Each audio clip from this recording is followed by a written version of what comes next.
এই voter ID বা vote দেওয়ার রাইট যেটা, এটার তো কোনো ভ্যালু হচ্ছে না। তা তো অবশ্যই ভোট দেওয়ার আমার অধিকার অবশ্যই। দেশের যে পরিস্থিতি হিসাবে এখন আমরা ভোট দিতে পারছি না, এটা আমার দুর্ভাগ্য।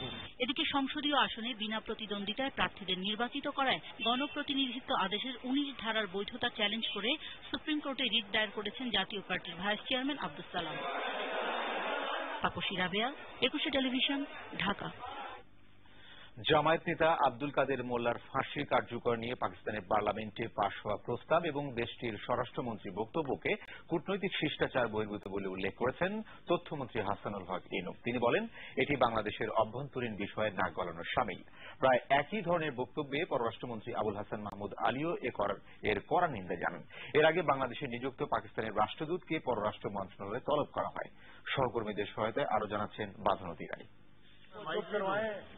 কাদের মোল্লার ফাঁসির ঘটনায় উদ্বেগ প্রকাশ করে সোমবার পাকিস্তানের পার্লামেন্টে এক জামাত নেতার উত্থাপিত প্রস্তাব সংখ্যাগরিষ্ঠ ভোটে পাশ হয়।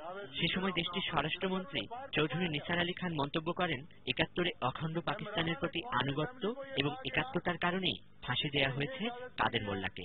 কার্যকর হওয়া রায়কে বিচারিক হত্যাকাণ্ড আখ্যা দেন নিসার।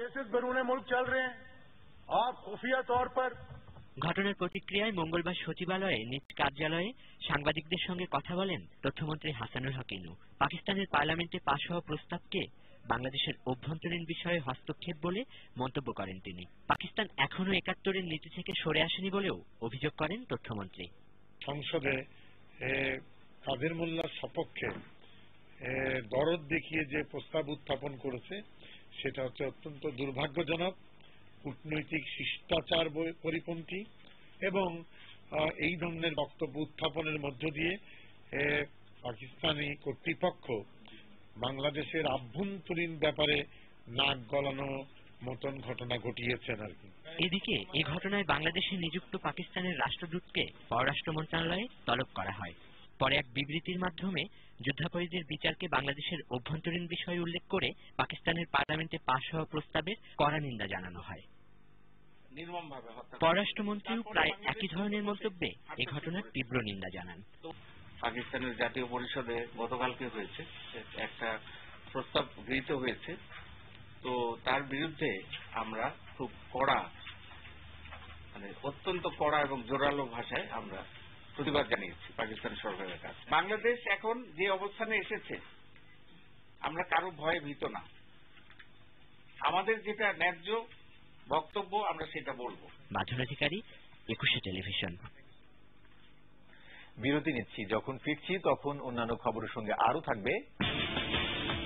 এরশাদের মুক্তির দাবিতে জাতীয় পার্টির বিক্ষোভ সমাবেশে পুলিশি বাধায় পড়ল সরকারের বিরুদ্ধে দলের আইনি পদক্ষেপ।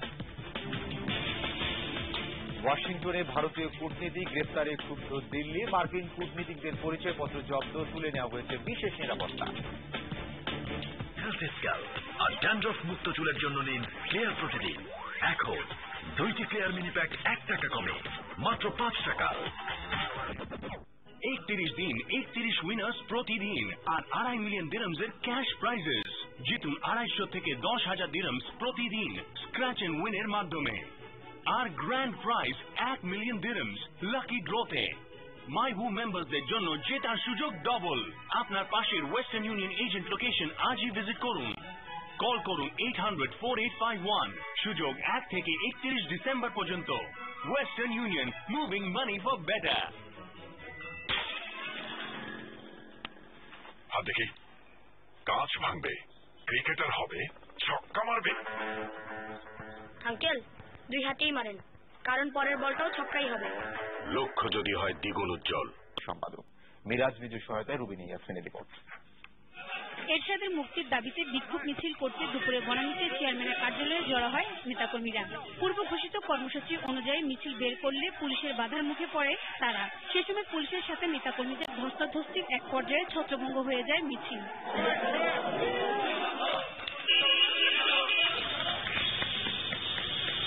সমাবেশের তো কোনো অনুমতি নাই এখানে। এখানে রাস্তাঘাটে ঠেলে দিয়ে সমাবেশ কিসের? এদের সমাবেশ হবে না।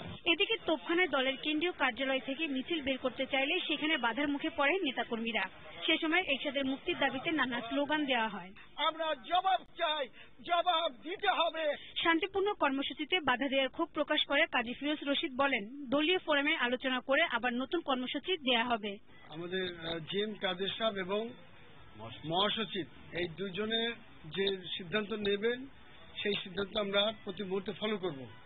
আমরা তাদের সাথে যোগাযোগ করার চেষ্টা করছি। ওনারা যে সিদ্ধান্ত দেবেন আমরা সঙ্গে সঙ্গে সেই সিদ্ধান্ত পালন করব। অন্যদিকে দলের চেয়ারম্যান এইচ.এম. এরশাদকে মুক্তি দিতে স্বরাষ্ট্র মন্ত্রণালয়কে লিগ্যাল নোটিশ দেয়া হয়েছে। তার মুক্তির ব্যাপারে সরকারকে আলটিমেটাম দিয়েছিলাম।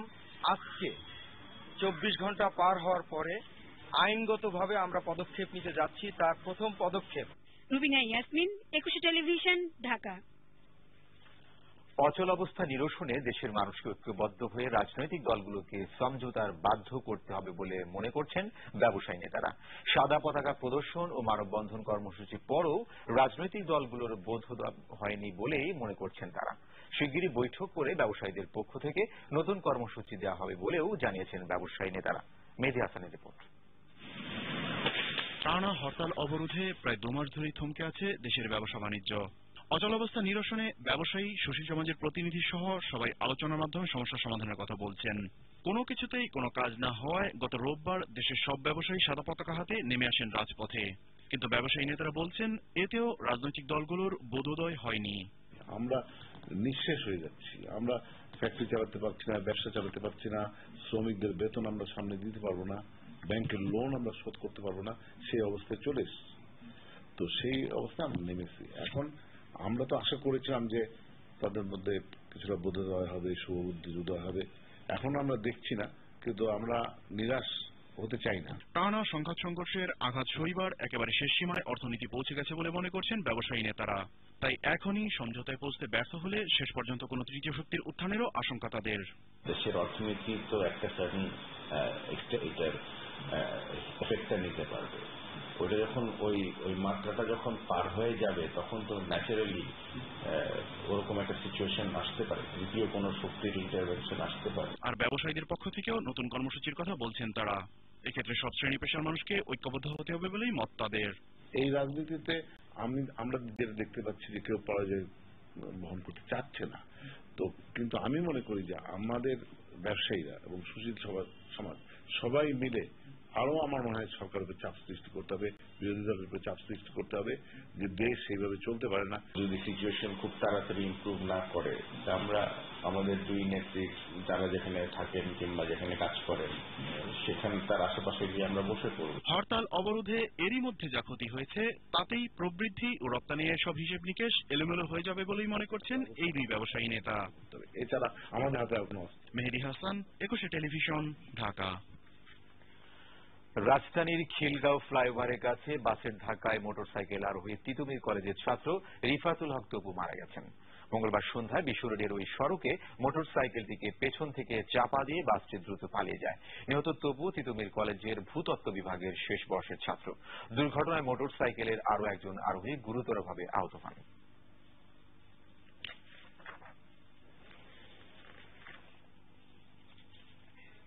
এবার প্রবাসী সংবাদ।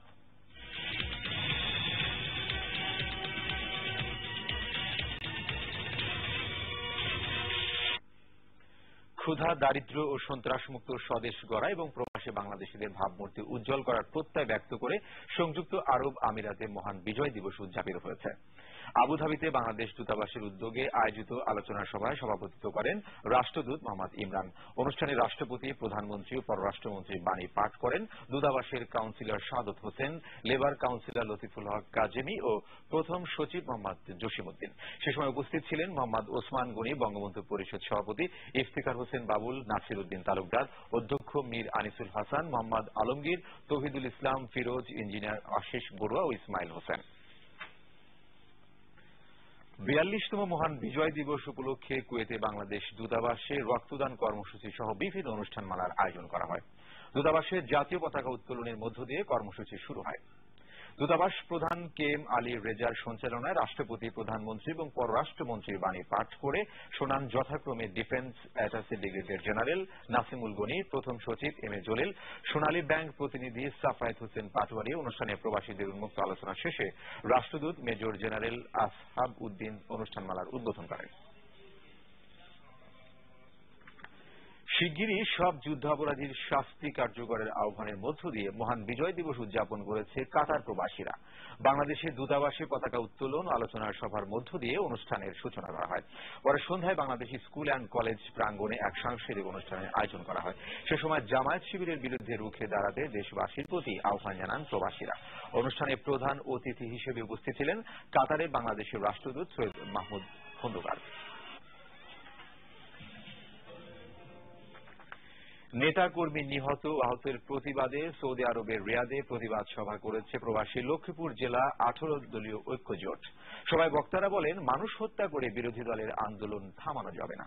সরকার পতন আন্দোলনে প্রবাস থেকেও সহযোগিতা করার আশ্বাস দেন তারা। এতে সভাপতিত্ব করেন জোটের সভাপতি আবু সাইদ। আরও উপস্থিত ছিলেন সাধারণ সম্পাদক হাবিবুর রহমান হাবিব, ওলামা দলের নেতা এনায়েতুল্লাহ আল কোরাইশি, বিএনপি নেতা আবুল খায়ের, শাহিদ আল মামুন, বেলাল হোসেন সহ অন্যান্যরা। যুক্তরাষ্ট্রে নিউ ইয়র্কে বাংলাদেশ আওয়ামী ফোরাম ইউএস এর উদ্যোগে যথাযোগ্য মর্যাদায় উদযাপন করা হল মহান বিজয় দিবস। এস্টোরিয়ার সুন্দরবন রেস্টুরেন্টে মিলনায়তনে আয়োজন করা হয় আলোচনার সভার। সে সময় স্বাধীনতা বিরোধী গোষ্ঠীর সন্ত্রাসী কর্মকাণ্ডের বিরুদ্ধে সবাইকে রুখে দাঁড়ানোর আহ্বান জানান বক্তারা।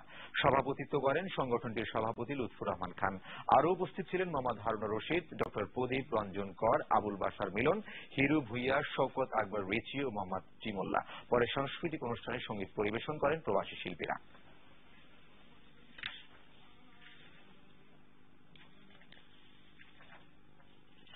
মডার্ন ডায়াগনস্টিক সেন্টার আন্তর্জাতিক সংবাদ।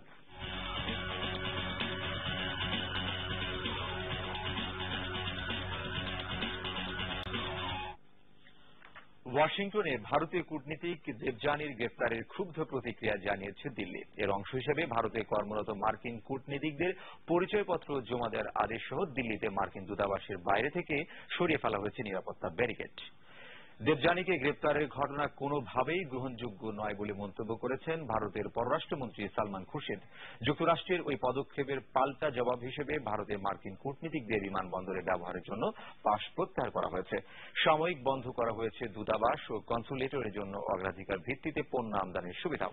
সেই সঙ্গে মার্কিন দূতাবাস, কনসুলেট ও বাসভবনে কর্মরত ভারতীয়দের বেতন ভাতা সম্পর্কে জানতে চেয়ে চিঠি দেওয়া হয়েছে। এছাড়া ভারতের বিভিন্ন শিক্ষা প্রতিষ্ঠানে কর্মরত শিক্ষকদের ভিসা তথ্য, বেতন ভাতা, ব্যাংক হিসাবের তথ্য বিস্তারিত জানতে নির্দেশ দেওয়া হয়েছে।